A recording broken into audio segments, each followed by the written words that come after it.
ఒకవేళ ప్రభుత్వం కనుక స్పందించకపోతే రైతుల తరపున విస్తృతమైన కార్యక్రమాలకు శ్రీకారం చుడతాం. రేపు ప్రభుత్వ స్పందన చూసి మా కార్యాచరణ ప్రకటిస్తాం.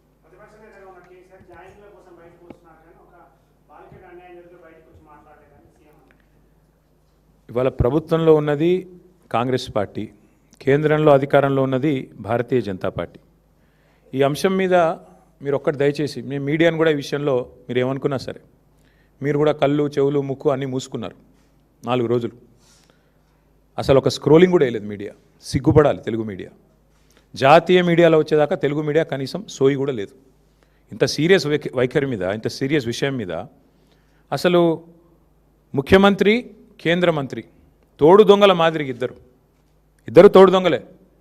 ఒక మైనర్ బాలిక మీద అఘాయిత్యం జరిగితే ఈ రాష్ట్రంలో కంప్లైంట్ తీసుకోవడానికి పోలీసులు నిరాకరించారు. ఎవరండి ఈ రాష్ట్ర హోంమంత్రి? ముఖ్యమంత్రి గారు కాదా?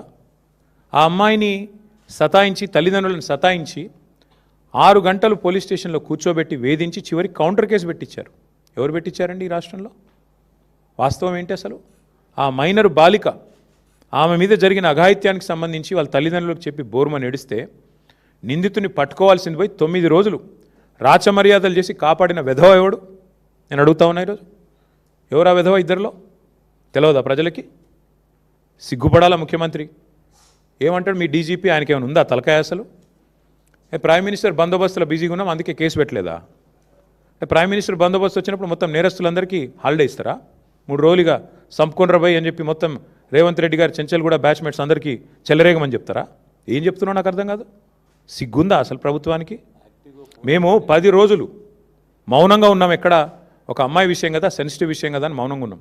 ఇవాళ ముఖ్యమంత్రి మాట్లాడిన మాటలతో నోరు విప్పక తప్పని పరిస్థితిలో నేను మాట్లాడుతూ ఉన్నా. అసలు మెదడు ఉందా ఆయనకి? లేదా వడదెబ్బకి ఏమైనా చిన్న మెదడు కూడా చితికిపోయిందా? ఏం మాట్లాడుతున్నాడు ఆయన? నాకు అర్థం కాదు. ఏదో మా బావమ్మరి దీంట్లో దొరికినాయి అంటాడు. పెట్టు కేసు, ఎవడొద్దన్నాడు ఆయన నిన్ను? ఏం దొరికినాయి? నీ ఎక్సైజ్ సూపరింటెండెంట్ చెప్పింది కదా, అందులో ఏం దొరకలే, ఏం లేదురా నాయన అని. నువ్వేమైనా ప్లాంట్ చేయబోయినట్టున్నావు. మీ వాళ్ళకి చెప్పేది ఆడ ఇరికీయమని చెప్పినట్టున్నావు. అది ఇరికేయలేకపోయాను. నేనేం చేస్తా దానికి? నేనేమంటున్నా అంటే ఇంత చిల్లర రాజకీయం మంచిది కాదు. 9 రోజులు ఒక పాక్సో నిందితుని దేశంలో ఎక్కడైనా వదిలిపెట్టినరా? ఎందుకు నీకు అంత అండర్స్టాండింగ్ ఏంది మీ ఇద్దరికి? నీకు ఎందుకు భయం? ఒక నిందితుడిగా చూడాలా? వారు ఎవరైతే ఏందా ఎందుకు కాపాడినామని అడుగుతున్నా ముఖ్యమంత్రిని. చివరికి ఏం జరిగిందండి వాస్తవం? కేసు రిజిస్టర్ చేయడానికి భయం, మీడియాలో రాయడానికి భయం. ఎవడు చేస్తున్నాడు ఈ మేనేజ్మెంట్ అంతా? నువ్వు నీ ఫ్రెండ్ కాదా? నీ ఫ్రెండ్ ఆర్ఎస్ బ్రదర్స్ కాదా ఇద్దరు మీరు? ఇది వాస్తవం కాదా? మీడియాకు ఫోన్లు చేసి బతిమలాడింది వాస్తవం కాదా? రాయకండి దండం పెడతా అని మీడియా రాయని మాట కూడా వాస్తవం కాదా? ఇవన్నీ కాదండి. 9 రోజులు ఒక నిందితుడిని దాచిపెడితే ఇంకొక సామాన్యుడైతే ఊకుంటారా పోలీసులు? వాళ్ళ తల్లిని తండ్రిని తీసుకొచ్చి పోలీస్ స్టేషన్లో కూర్చోబెట్టారు. అంటే ఇక్కడ కేంద్ర మంత్రి కాబట్టి స్పెషల్ ఎక్సెప్షనా? అంటే నువ్వు రేపు చేయి, మర్డర్ చేయి, ఏమైనా చేయి, కేంద్ర మంత్రి కొడుకైతే మేము ముట్టుకోమనా? రేవంత్ రెడ్డి ఉన్నాడు మా దోస్తు కాబట్టి కాపాడుకుంటామనా? చివరికి దిక్కులేక నేను హైకోర్టుకు సల్యూట్ చేస్తున్నా. బెయిల్ కోసం ప్రయత్నం చేసిండ్రు మీరు, అది రాకపోతే సచ్చినట్టు నువ్వు అరెస్ట్ అంటావు, ఆయన లొంగుబాటు అంటాడు. ఇద్దరు డ్రామాలు, తోడు దొంగలు. సిగ్గులేదు ఇంకా మాట్లాడడానికి. ఆ అమ్మాయి కాదు, ఇవాళ రాష్ట్రంలోని అమ్మాయిలందరూ, మహిళలందరూ మీ మొహం మీద ఉమ్ముతున్నారు. సిగ్గులేదు ఈ ప్రభుత్వానికి అని. ఎందుకండి అంత మొహమాటం? అరే జరిగింది ఏంది? నువ్వు మాట్లాడేది ఏంది? నీకు మెదడుందా? హైట్ ఒకటే తక్కువ అనుకున్నా, బుర్ర కూడా తక్కువనే రేవంత్ రెడ్డికి. ఇంత అన్యాయమా? ఒక అమ్మాయికి అన్యాయం జరిగితే ఆ అమ్మాయి వివరాలు బయటపెట్టిన వెధవలు ఎవరు బయటపెట్టు. ఇప్పటికి 15 మంది మీద కేసు అయింది పేట్ బషీరాబాద్లో. ఎవరు ఆ వెధవలు? బీజేపీ వాళ్ళు.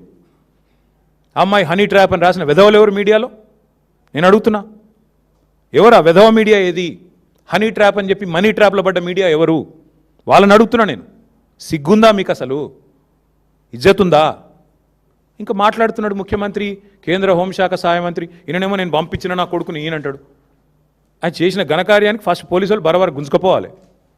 నీవు దాచిపెట్టిన 9 రోజులు ఆ కుటుంబాన్ని బెదిరించినావు నువ్వు. నిన్ను కేసులో పెట్టాలి, సిగ్గుంటే రాజీనామా చేయాలి.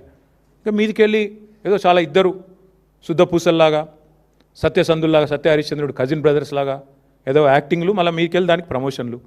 ఏం మాట్లాడుతున్నారు అసలు? ఒక రాష్ట్ర ముఖ్యమంత్రి, మీరు హోంమంత్రి, ఏం మాట్లాడుతున్నావు నువ్వు అసలు? ఏం చేసేది ఉండే? చాలా సెన్సిటివ్గా హ్యాండిల్ చేసినావు. ఏంది సెన్సిటివ్గా హ్యాండిల్ చేసేది?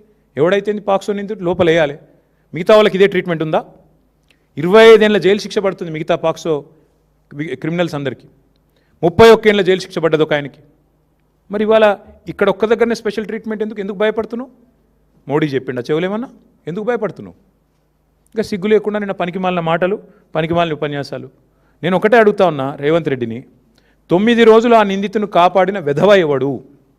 నువ్వా కేంద్ర మంత్రి? చెప్పు. 9 రోజులు ఎక్కడ దాచిపెట్టారు? మీ పోలీసులు అంత పనికి మాలినోళ్ళు అయిపోయినరా? రేవంత్ రెడ్డి రాగానే దొరుకుతలేరా మీకు?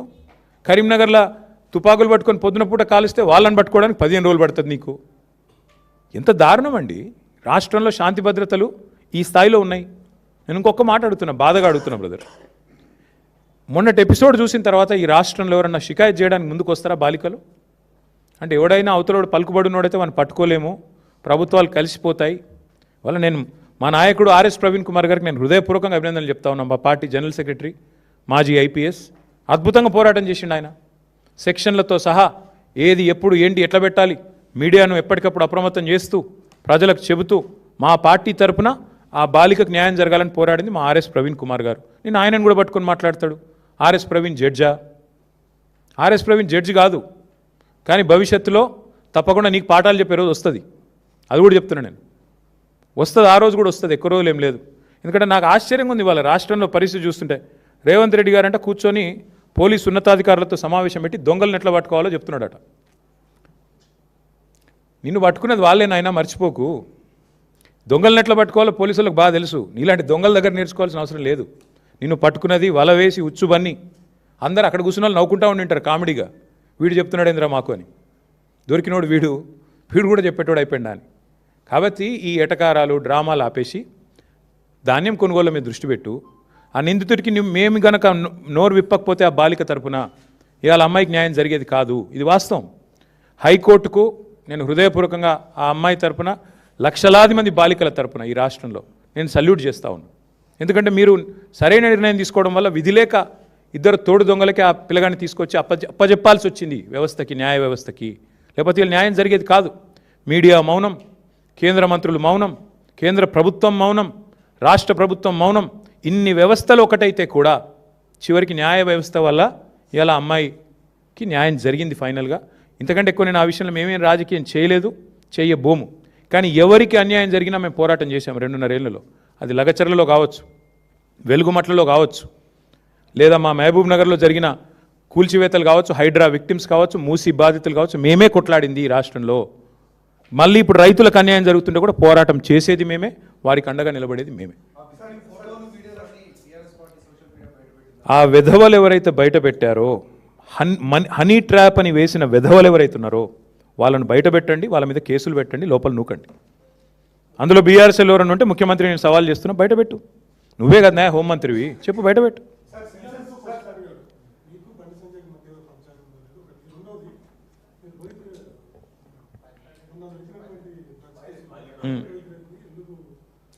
బ్రదర్ నేను ఒక మాట, నేను ఈ పనికి మాలిన డైలాగులు ముఖ్యమంత్రి గారికి ఇప్పుడు కొడతానే ఉంటాడు పాపం. ఆయనకి ఏందో కానీ ఇంకా ముఖ్యమంత్రి అన్న ఫీలింగ్ రాలే ఇంకా ఆయనకి. ఇంకా కూడా ఏదో ప్రతిపక్షంలో ఉన్నట్టు మా మీద దుమ్మెత్తిపోవడం అలవాటుగా ఉంది. అసెంబ్లీ సమావేశాలప్పుడు వాళ్ళ పీసీసీ ప్రెసిడెంట్ అన్నాడు డ్రగ్ టెస్టులు పెట్టండి అన్నాడు. పెట్టరాబాయ్ అని నేను అన్నా. మరి ఎందుకు వెనకపోయిందా ప్రభుత్వం? డ్రగ్జు బిగ్జు పెట్టు, టెస్టులు పెట్టు మీ ఎంపీలకు. ఎంతమంది దొరుకుతారో నేను చెప్తా, పేర్లు చెప్తే బాగుండదు. పెట్టు. ఏం మాట్లాడుతున్నాడు ముఖ్యమంత్రి? ఒక చిన్న స్కూల్ పోరగాడు మాట్లాడినట్టు. అప్పుడప్పుడన్నా కొద్దిగా ముఖ్యమంత్రిలా హుందాగా మాట్లాడు. ఎప్పుడో సస్పెండ్ చేసినాం రోహిత్ రెడ్డిని, మీకు తెలియదా? షోకాజ్ నోటీస్ ఇచ్చినాం, సస్పెండ్ చేసినాం. ఇక ముఖ్యమంత్రి ఆయనకు తెలియకపోతే నేనేం చేస్తా దానికి? ఇంకోటి మాట్లాడితే నా బావమరిది ఇంట్లో డ్రగ్స్ దొరికినాయి అంటాడు. నువ్వు ముఖ్యమంత్రివా లేకపోతే దారిన పోయే దానేవా? నా బావమరిది ఇంట్లో ఏం దొరికిందా? ఏది పడుతుంది మాట్లాడచ్చు. ఎన్నిసార్లు చెప్తావు సేమ్ అబద్ధం? సిగ్గుందా? వీడి పద్ధతేనా అసలు ఇట్లా మాట్లాడడం? మేము మాట్లాడలేమా? మాట్లాడాలంటే నాకు చాలా ఉంది ముఖ్యమంత్రి గారి గురించి మెటీరియల్, కానీ కొన్ని సభ్యత హద్దులు కూడా ఉంటాయి కొన్నిటికి. ఏది పడుతుంది మాట్లాడడం కదా.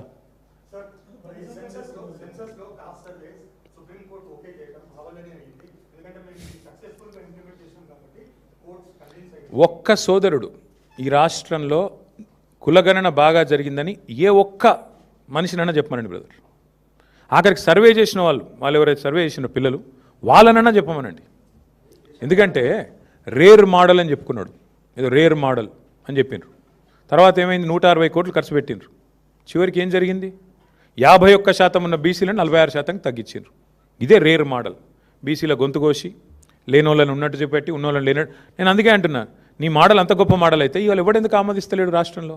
నీ మోడల్ వల్లే కదా చివరికి నువ్వు చెప్పిన 42% రిజర్వేషన్ ఫెయిల్ అయింది, నువ్వు చెప్పిన సామాజిక న్యాయం విఫలమైంది. చివరికి పంచాయతీ ఎన్నికల్లో 24% ఉన్న రిజర్వేషన్ 17.5% తగ్గింది నీ మోడల్ వల్ల. కాబట్టి ఈ అటర్ ఫ్లాప్ మోడల్ కనుక దేశానికి ఆదర్శం అయితే ఇక మరి దేశాన్ని దేవుడే కాపాడాలి.